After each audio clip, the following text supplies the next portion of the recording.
Westminster Abbey, November 20th, 1947. Philip Mountbatten, formerly a prince of Greece and Denmark, stands at the altar in the uniform of the Royal Navy. The BBC has run cables through the old stone for the broadcast. An estimated 200 million people are listening worldwide. 2,000 guests fill the pews: heads of state, senior military officers, foreign dignitaries, the full apparatus of post-war British ceremony arranged in the nave of one of the oldest sacred spaces in the country. Outside, despite the November cold and despite the rationing that still governs what most Britons can put on their tables, the crowds have been sleeping on the pavement since the previous night to catch a glimpse of this. Philip is 26 years old. He has spent the previous 8 months dismantling the legal architecture of his own identity to stand here. In March 1947, he renounced his Greek and Danish royal titles in the London Gazette, ceased, formally, to be a prince of either country. He adopted the surname Mountbatten from his maternal family, the anglicized version of his grandfather's German origin name, Battenberg, which had itself been discarded during the First World War when anti-German sentiment forced British royals with German names to reinvent themselves.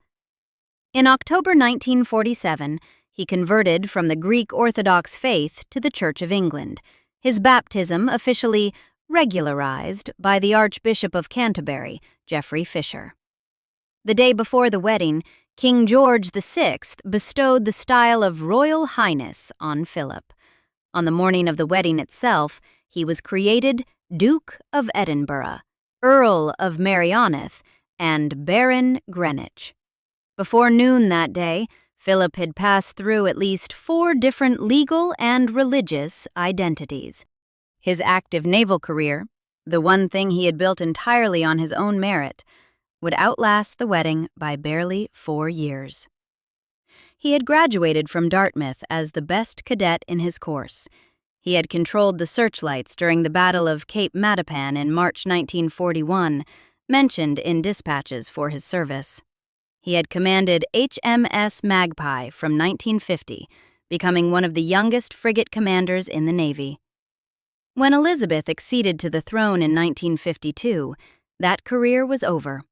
The role of royal consort required his complete attention and allowed for nothing else. He was, in almost every meaningful sense, starting from scratch. In the royal box, directly behind the gathered British royal family, sat 2 women whose relationship to this man would define the next 5 decades of his life. His mother, Princess Alice of Battenberg, wore a gray 2-tone dress and wimple, a plain religious habit that reflected the spiritual vocation she had been deepening for years. Among the mourning coats, the tiaras, and the silk of 2,000 formally dressed guests, she was strikingly plain. She had contributed the last of her jewels toward the engagement ring Philip had given Elizabeth. She wore the gray habit because it was what she had. She sat in the royal box in the row immediately in front of Philip's surviving sisters, who weren't present, having been excluded from the guest list, specifically because their husbands' wartime Nazi associations made their attendance politically impossible so soon after the war. In the row immediately in front of Princess Alice sat the woman who wore a different kind of armor entirely: the smile. Queen Elizabeth, the queen consort, mother of the bride, wife of the king, wore gold silk brocade and moved through the abbey with the practiced ease of someone who had spent 16 years mastering the art of public warmth at scale. She acknowledged guests, turned to whisper to Princess Margaret, inclined her head toward the right people at precisely the right moments. There was no camera angle from which she didn't look exactly like the picture of maternal grace. When the organ struck up and the procession began, her expression was the expression of a woman who had arranged everything perfectly, which, in one sense, was exactly what she had attempted to do. The man at the altar had not been her arrangement. She wasn't a fan of the man her daughter was marrying. When Prince Philip married into the British royal family, he gave up his career, his name, and his religion. But the one thing he couldn't escape was the relentless, quiet hostility of his mother-in-law. Behind the closed doors of Buckingham Palace, the Queen Mother didn't just dislike Prince Philip. According to multiple royal biographers and accounts from palace circles, she actively despised him, and she made sure everyone in the royal household knew exactly what she called him. Before the wedding, before the engagement, even before Philip had been formally considered, the Queen Mother had a different picture in her mind of how her daughter's future should look. Hugo Vickers, the royal historian and the authorized biographer of the Queen Mother, has stated it plainly. During the war years, with Princess Elizabeth and Princess Margaret resident at Windsor Castle and Grenadier Guards stationed in the vicinity, a particular officer had caught the Queen Mother's attention as a suitable prospect. Hugh, Earl of Euston, later the 11th Duke of Grafton, was everything she would have prescribed. English, aristocratic, guards officer, embedded in exactly the social world she understood and trusted. She would have loved her to marry Lord Euston, Vickers told Fox News Digital. I think it was slightly in the cards at one point. According to Vickers, Lord Mountbatten, Philip's influential uncle, navigated events in the other direction by securing Euston a posting to India at the relevant moment, effectively removing him from proximity to the princess. Philip's correspondence with Elizabeth had been running since she was 13. Her attachment was already fixed, whatever her mother preferred. The Queen Mother's concerns about Philip weren't purely personal. His foreign birth, his lack of personal fortune, and his family's German connections were genuine liabilities in post-war Britain, the kind that multiple royal advisors and senior politicians shared. She was described, in one account, as very cynical about the match. What distinguished her position from the general establishment anxiety wasn't the existence of those concerns, but what she did with them after they had been overruled, after the engagement was announced, after the wedding was celebrated, after Philip and Elizabeth had begun building a life and then a reign together. The question isn't whether she had reservations in 1947. The question is what it means that she was still expressing those reservations in private 20 years later, 30 years later, to the day she died. The Queen Mother had constructed one of the most impenetrable public images in British history. She had stayed in London during the Blitz alongside George VI, visiting bombed sites in the East End, while Buckingham Palace itself took hits from German aircraft. When crowds jeered and threw rubbish at her car in the early Blitz visits, hostile because she appeared in expensive clothes while they lost their homes, she kept going back. She explained her wardrobe philosophy with characteristic precision. If the public came to see her, they would wear their best clothes, so she should reciprocate in kind. Adolf Hitler reportedly called her the most dangerous woman in Europe because her popularity posed a direct threat to German morale objectives in Britain. In public, the warmest face of the monarchy. In private, something rather harder was operating. Cecil Beaton, the celebrated photographer, her friend, someone whose access to her world was sustained over decades, described her as a marshmallow made on a welding machine. The aesthete Stephen Tennant, quoted in Hugo Vickers' authorized biography, was even more precise. She looked everything that she wasn't: gentle, gullible, tenderness mingled with dispassionate serenity, cool, well-bred, remote. Behind this veil, she schemed and vacillated, hard as nails. These observations came from admirers, people who sat at her table, who accepted her hospitality, who moved comfortably in her social world, and who still couldn't miss the mechanism behind the warmth. Philip, who moved in that world without belonging to it, would have had an even clearer view. The term "the Hun" is worth understanding before it becomes the centerpiece of this story.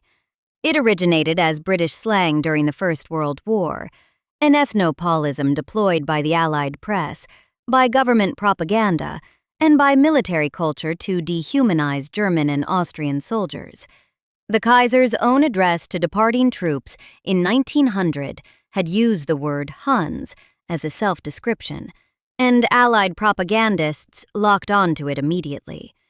By the time the Second World War ended, the term had been in active British circulation for 30 years. Using it to describe someone in private company in 1947, in the family circle of the royal household, about the man your daughter had just married, wasn't a neutral reference to his ancestry. It evoked invasion, brutality, the wartime enemy. It was a slur with a specific history and a specific intention, and the Queen Mother wasn't a stupid woman. She knew precisely what it communicated. It communicated that she didn't consider Philip a legitimate member of the family. It communicated that she was still litigating the question of his foreign origins after the marriage had already happened. It communicated, to anyone in the household who heard it, and such things travel in households, exactly where she stood. Multiple royal biographies and accounts from palace circles have reported the nickname. Lady Colin Campbell's book, The Queen Mother, The Untold Story, documents that she privately referred to Philip as the Hun. The Daily Express reported in 2022 that she would use the term not altogether jokingly. The Daily Mirror had noted as early as 2007 that she applied the term in reference to his German dynastic heritage. A documentary production synopsis for the film Prince Philip, The Plot to Make a King, described her as having privately referred to Philip as the Hun. The care in that phrasing, the word privately, tells you something honest about the nature of the sourcing chain. No letter in her hand, no diary, no recorded conversation locks this claim in primary evidence. What we have is a consistent pattern of independent reporting across separate sources over multiple decades, each accounting for the same private nickname used in the same private context. The pattern is the evidence. What she had to work with in terms of his actual background was real, and she made maximum use of it. Philip's full dynastic surname was Schleswig-Holstein-Sonderburg-Glucksburg. This wasn't a distant or technicality. It was a German-origin cadet branch of the Oldenburg dynasty, the same lineage that had supplied monarchs to Denmark and Greece. His maternal family, the Battenbergs, had anglicized their name to Mountbatten during the First World War for exactly this reason. Anti-German sentiment in Britain made a German dynastic name professionally untenable, even for royals with impeccable British loyalties. The very surname Philip adopted in 1947 to make himself acceptable to British opinion was itself an anglicization of a German name that had previously been changed for the same reason. In 1933, Philip had attended the German school Schule Schloss Salem.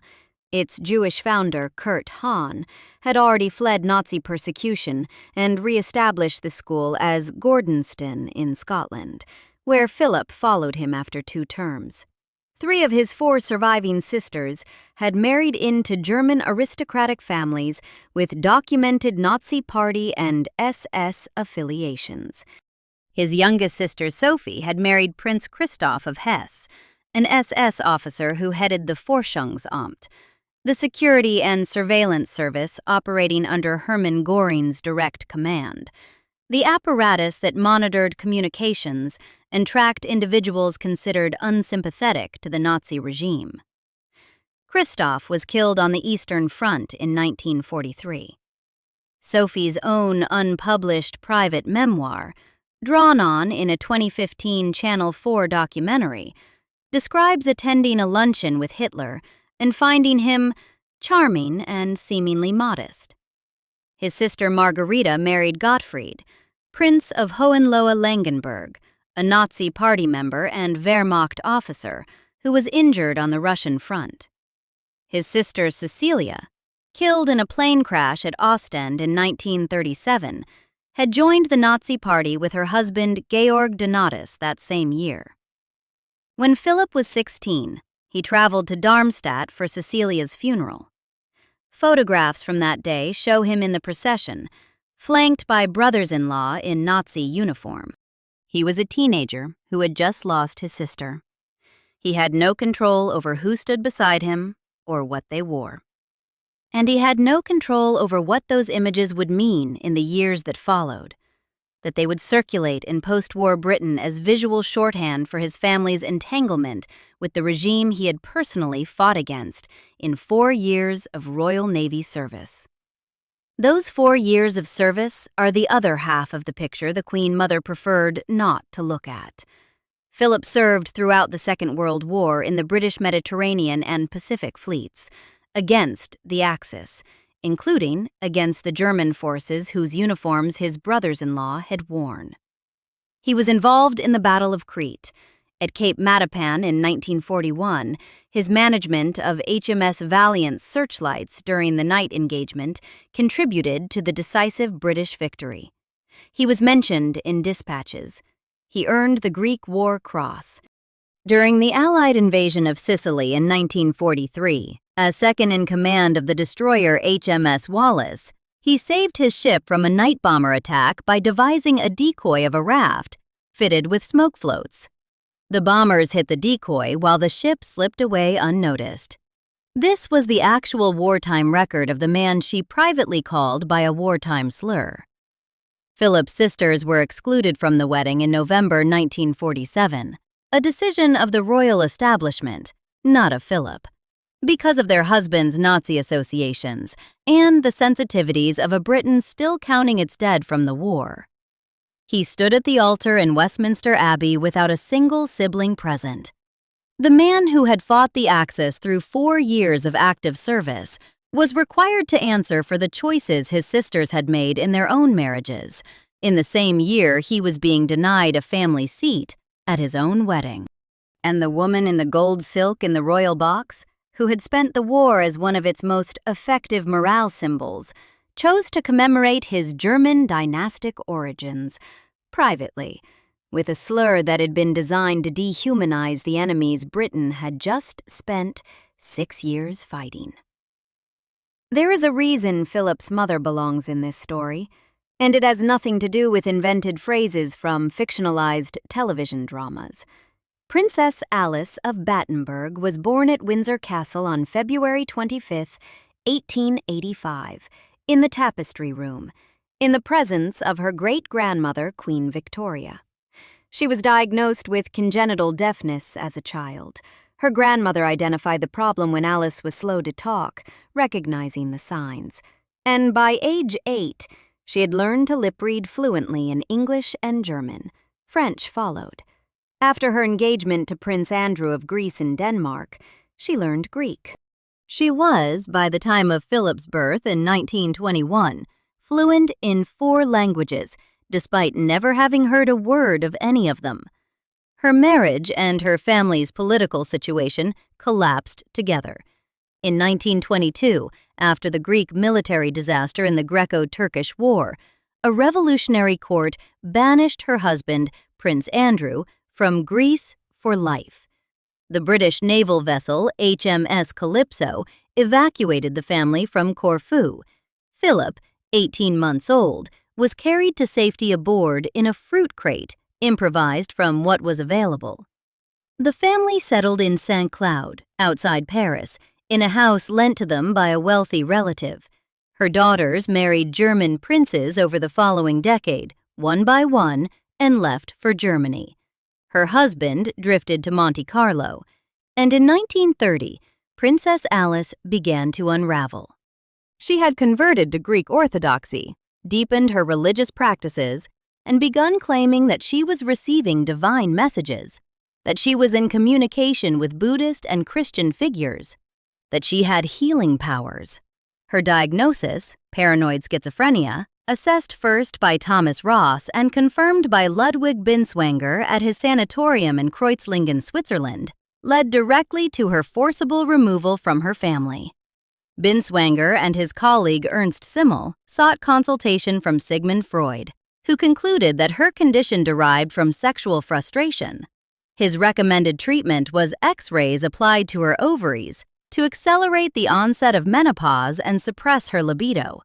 The treatment failed, condemned her to lifelong health complications, and did nothing for her mental state. She remained at Kreuzlingen for 2 years. Philip, 10 years old, was sent to live with maternal relatives in England. He would have, as Wikipedia's own summary of his biography describes, little contact with his mother for the remainder of his childhood. She recovered. She returned to Athens. She lived in a 2-bedroom flat near the Benaki Museum and worked among the urban poor. She founded a Greek Orthodox nursing sisterhood in 1949, the Christian Sisterhood of Martha and Mary. She gave away her remaining possessions to fund it.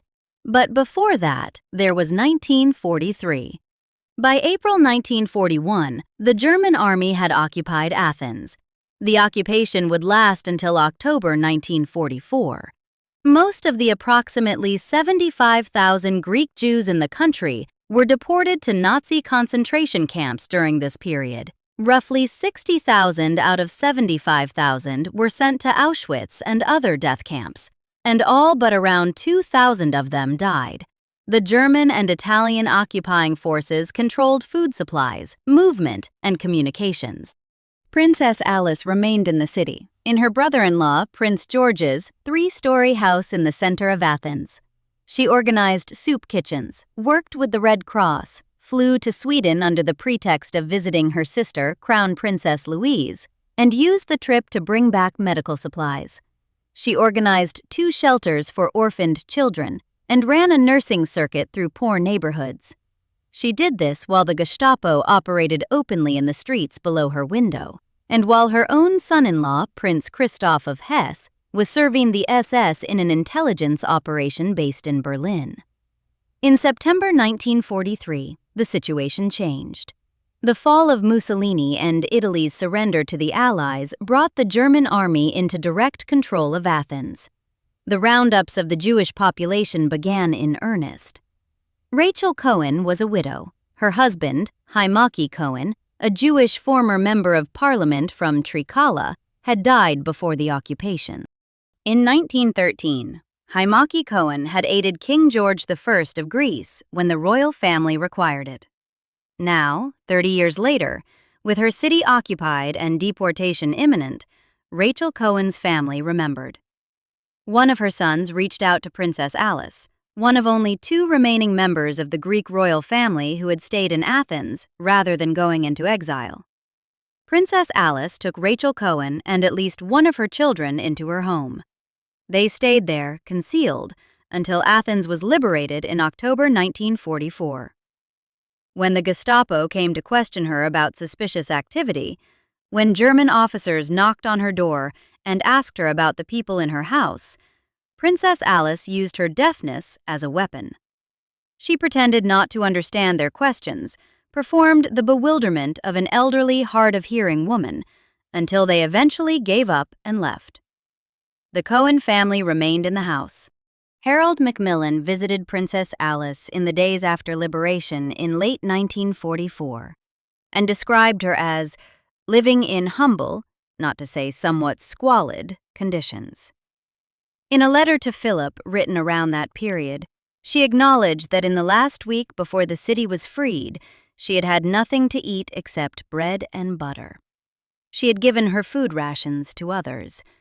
Yad Vashem recognized Princess Alice as righteous among the nations in 1993, the highest honor Israel grants to non-Jews who risked their lives to save Jewish people during the Holocaust. Prince Philip traveled to Israel the following year for the ceremony and visited his mother's grave at the Church of Mary Magdalene on the Mount of Olives in Jerusalem, where she had requested to be buried near her aunt, Grand Duchess Elizabeth Fyodorovna. Standing at the ceremony, Philip told those gathered, "I suspect that it never occurred to her that her action was in any way special. She was a person with deep religious faith, and she would have considered it to be a totally human action to fellow human beings in distress." Now set that biography alongside Westminster Abbey, November 20th, 1947.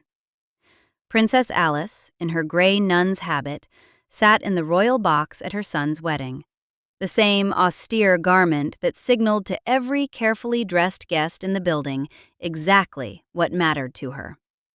She had contributed the last of her personal jewelry toward the engagement ring Philip had given Elizabeth. She had, in the years immediately preceding this wedding, hidden Jewish people from the Gestapo while eating bread and butter in a city under military occupation. In the row directly in front of her sat the woman who was privately applying a wartime slur to her son, the same derogatory term that the Allied press had used to describe the soldiers of the regime Alice had spent 2 years quietly working against, at personal risk, in a city full of Gestapo. The Queen Mother looked like the picture of maternal warmth. Princess Alice looked like a nun who had sold her last jewel. Both women were in that box. Only one of them had actually been in the war.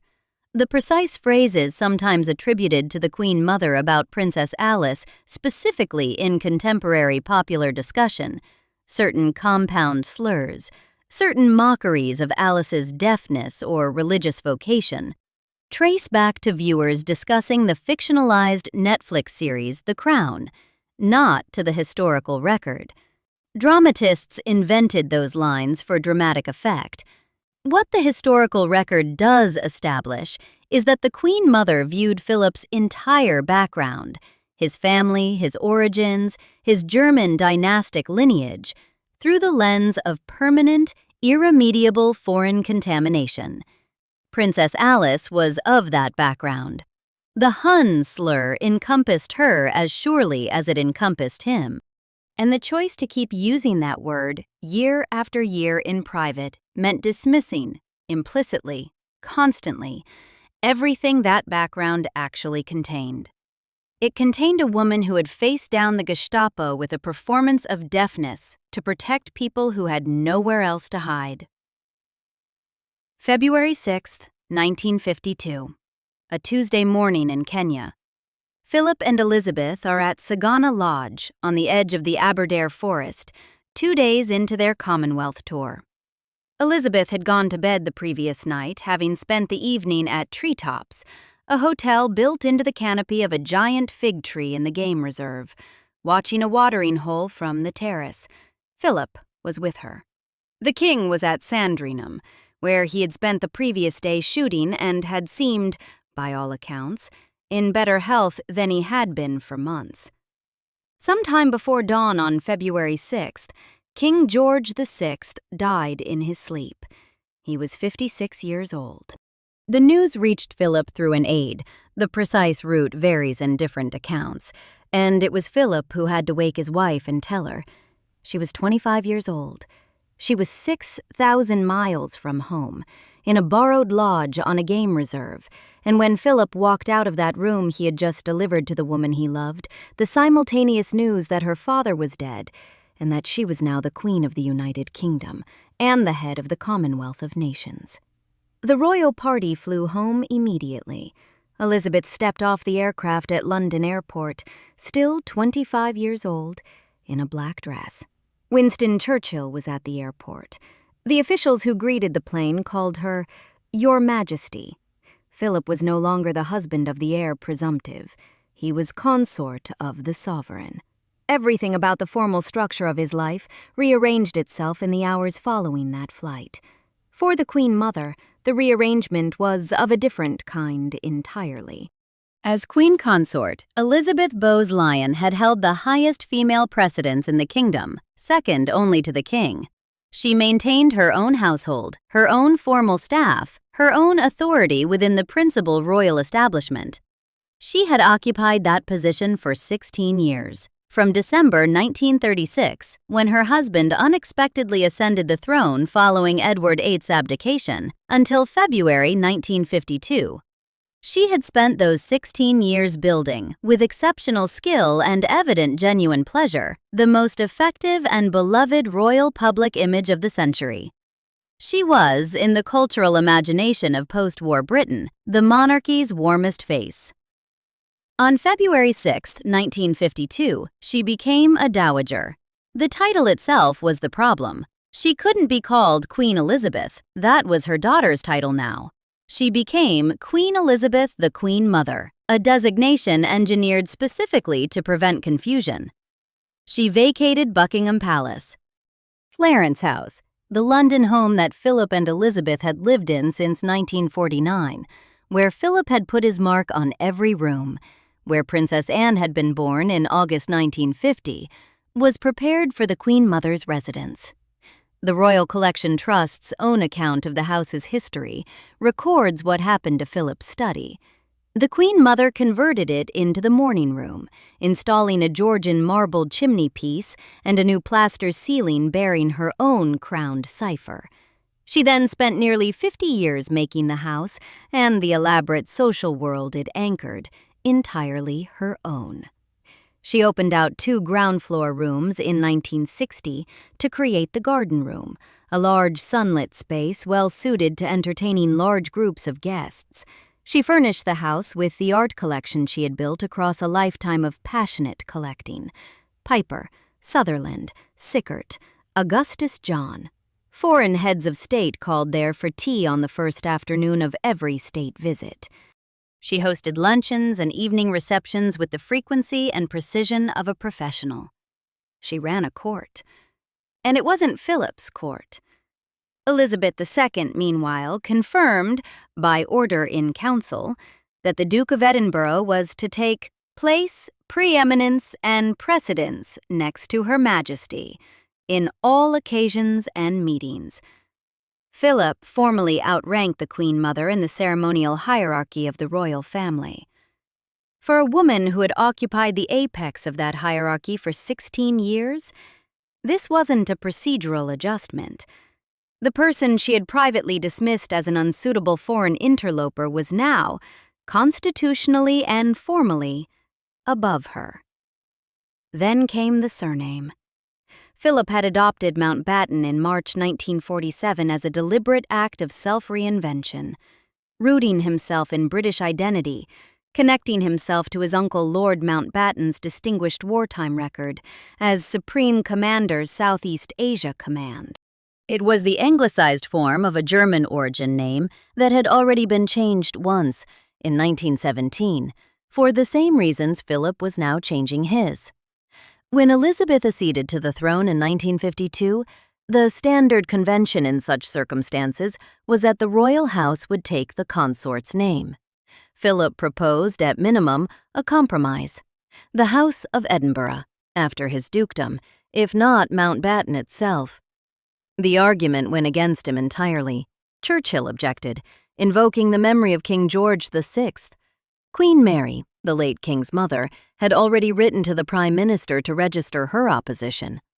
Multiple biographers note that the Queen Mother supported retaining Windsor, out of loyalty to her late husband and the dynastic identity he had inherited from his father, George V, who had changed the royal house name from Saxe-Coburg and Gotha to Windsor in 1917, specifically to erase its German origin from public consciousness.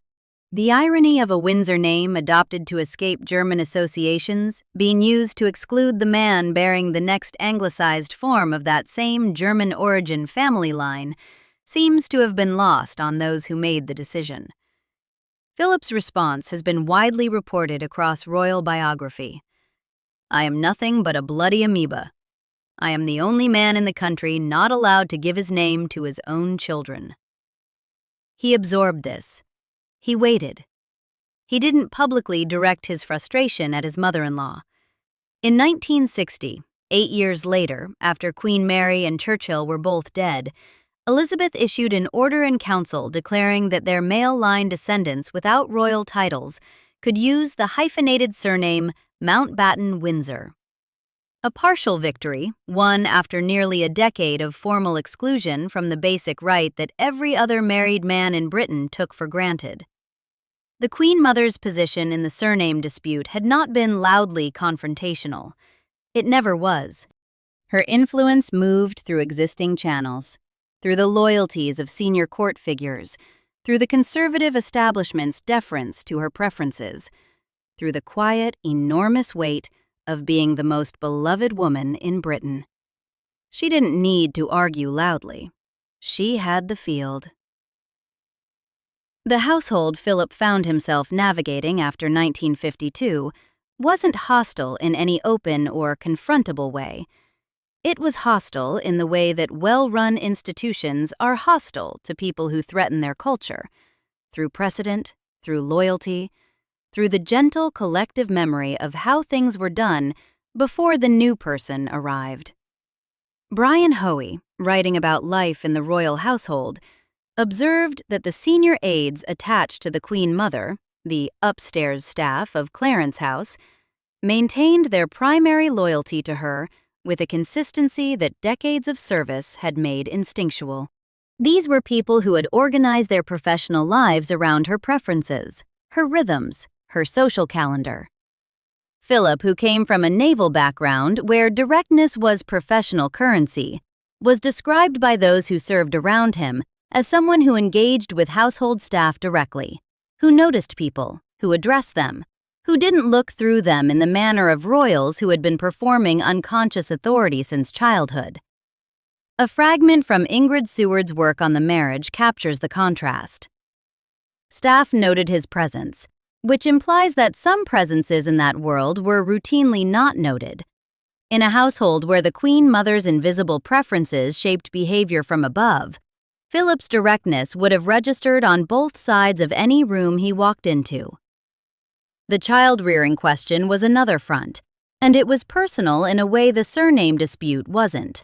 Philip favored Gordonston for Charles, his own alma mater in the north of Scotland, rigorous, deliberately outside the English establishment, run on principles of self-reliance and outdoor endurance that Philip credited with forming his own character. The Queen Mother favored a traditional English public school, Eton, almost certainly, the kind of institution that produced Grenadier Guards and Earls of Euston, the kind of establishment she had always regarded as the correct formation for the right kind of man. Philip prevailed. Charles attended Gordonston. Charles reportedly found it difficult. The Queen Mother reportedly found Philip's choice of school difficult.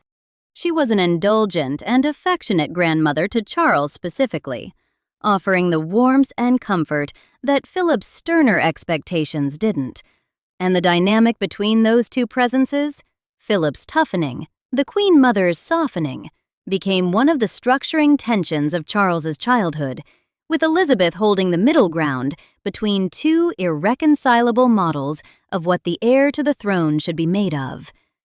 Ben Pimlott, in his authoritative biography, The Queen, portrays Elizabeth as perpetually navigating between Philip's modernizing energy and the established order's gravitational pull toward continuity, with the Queen Mother as the most culturally significant figure at the conservative center of that pull.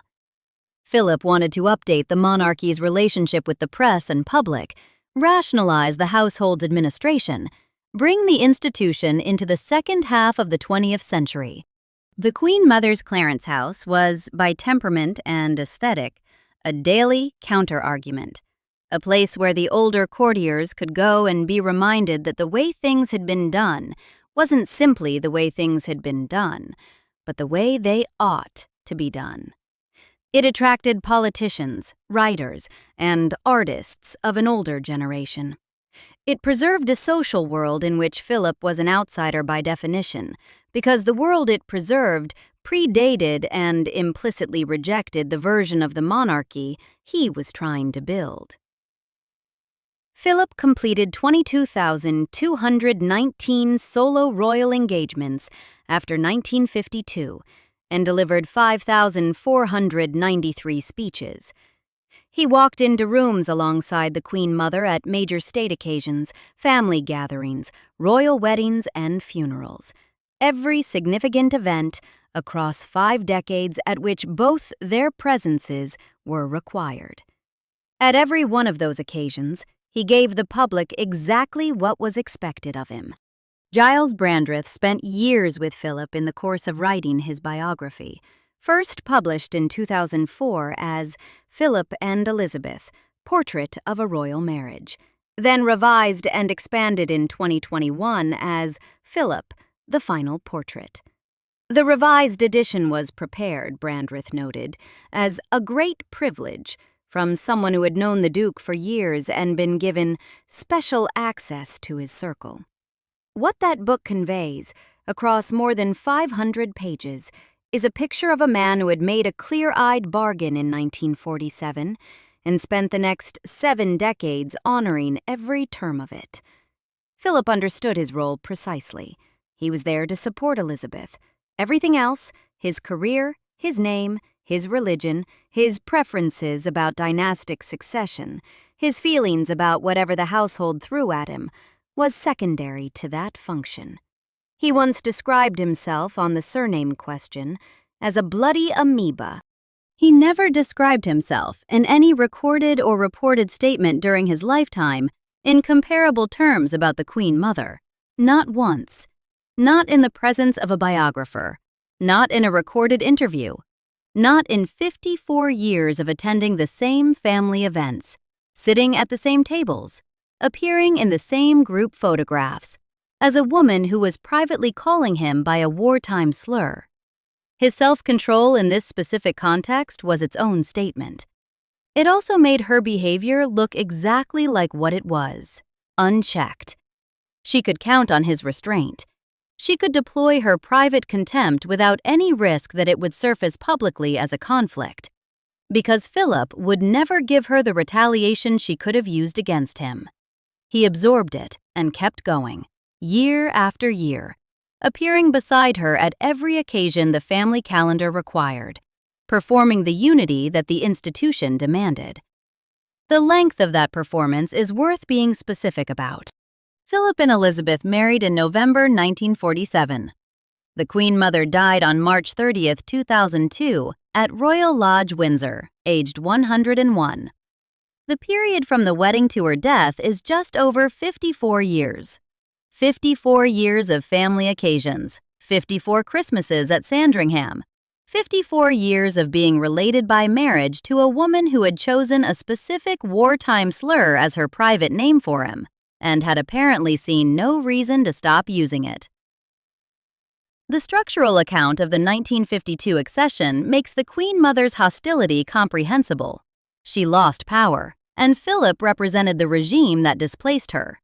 But comprehensible isn't the same as justified, and the timing is wrong for that explanation to be sufficient. Her skepticism about the match preceded the engagement. Her coolness toward Philip was documented in multiple accounts before the wedding. The power she lost in 1952 was lost to Elizabeth, not to Philip, who had given up a career and a name to stand 6,000 miles away from his mother-in-law and still not be accepted as a legitimate member of the family. What the 1952 accession did was remove the last plausible rationalization. Before that date, she was the mother of the heir presumptive, responsible for protecting her daughter's interests, entitled to have opinions about the match. After that date, Elizabeth was the sovereign. Philip was demonstrably what she needed, her working partner, her confidant, the person Giles Brandreth described as the joint author of her reign's success. The concerns about his suitability had not materialized. The disaster had not arrived. The man she had been calling the Hun in private had spent 5 years supporting the new queen, with precisely the strength and competence that Elizabeth herself, in a speech marking their golden wedding anniversary in 1997, would call him her strength and stay. The hostility continued anyway. Hugo Vickers, in the authorized biography produced with the cooperation of the royal family, presents the Queen Mother largely in favorable terms, which is precisely why the characterizations that appear within that authorized account carry such weight. A marshmallow made on a welding machine. Behind this veil she schemed and vacillated, hard as nails. These judgments are in the authorized biography. They came from her friends. Vickers also notes, fairly, that late in her life the Queen Mother told the biographer Tim Heald that Philip was an English gentleman. The record contains both formulations, the Hun in private, the English gentleman for posterity. Whether her view genuinely shifted over 54 years of working proximity, or whether an English gentleman was the kind of comment a consummate public figure naturally produces when speaking to a biographer who will publish it, the record can't definitively settle. What it can settle is that Philip, who heard both versions of what she said, who knew there were two, never said a public word about either one. Philip gave up a Greek Orthodox upbringing for the Church of England. He exchanged a Greek and Danish royal title for a British dukedom. He walked away from an active naval career that had earned him distinction across 3 theaters of the Second World War. He surrendered his name, winning back a hyphenated compromise only after nearly a decade of formal exclusion. He then spent 54 years as the second most prominent person in every room he walked into, attending family functions with a woman who had privately been calling him by a wartime slur since before his children were born. The Queen Mother was willing to describe him at the end as an English gentleman. She had also spent years calling him something else in private, in the household where the staff listened, where the courtiers circulated, where the culture of the institution was set from the top by the most beloved woman in Britain. Stephen Tennant had noticed the gap between those 2 registers. Cecil Beaton had noticed it. It's visible in the authorized biography. It's visible in the surname dispute, in the child-rearing disagreements, in the 49 years of Clarence House operation that maintained a permanent alternative social gravity to Philip's version of the monarchy. Philip outlived her by 19 years. He was 99 years old when he died at Windsor Castle on April 9, 2021. He never publicly accounted for what the relationship had cost him. He had made his choice in November 1947. He had given up his name and his religion and his career and his home to marry Elizabeth. And sustaining that choice meant absorbing everything the household threw at him, including the sustained private contempt of the woman who had sat immediately in front of his mother in the royal box at the wedding. His mother, who had hidden Jewish people from the Gestapo, died in December 1969 at Buckingham Palace, aged 84, having given away everything she owned. She left 3 dresses. Philip visited her grave in Jerusalem in 1994 and told the people gathered that it had never occurred to her that what she had done was in any way special. That was one version of what a royal title, a royal upbringing, and a position of extraordinary privilege could produce. The other version spent 50 years waving from Clarence House and calling her son-in-law the Hun. A royal title, a charming smile, and the most effective public image in 20th century British history will buy nearly anything. Public adoration, historical reverence, the near universal agreement for generations that you were one of the great figures of the age. What it can't buy is the private verdict of the people who lived inside the institution with you, who heard what you said in the rooms where the cameras weren't running, who watched you perform warmth toward a man you were dismissing elsewhere, and who had to decide, year after year, which version of you was the one that counted. Philip gave her the benefit of the doubt, publicly, for 54 years. He gave the monarchy a working partnership that sustained its public standing through some of its most difficult decades. He gave the children he wasn't allowed to name after himself the best version of a father he knew how to be. He was a bloody amoeba who ended up as the longest-serving royal consort in British history. He was called the Hun in private and never once answered back in public. He was a man whose mother hid children from the Gestapo, while his mother-in-law applied the Gestapo's slang to his name. Character shows not in the performance prepared for cameras, but in what you do in the rooms where no one records you. The Queen Mother understood this principle better than almost anyone who ever held a royal title. She gave a masterclass in it, in both directions, for over half a century. The rooms she thought no one was listening in turned out to matter after all. Subscribe for more stories like this.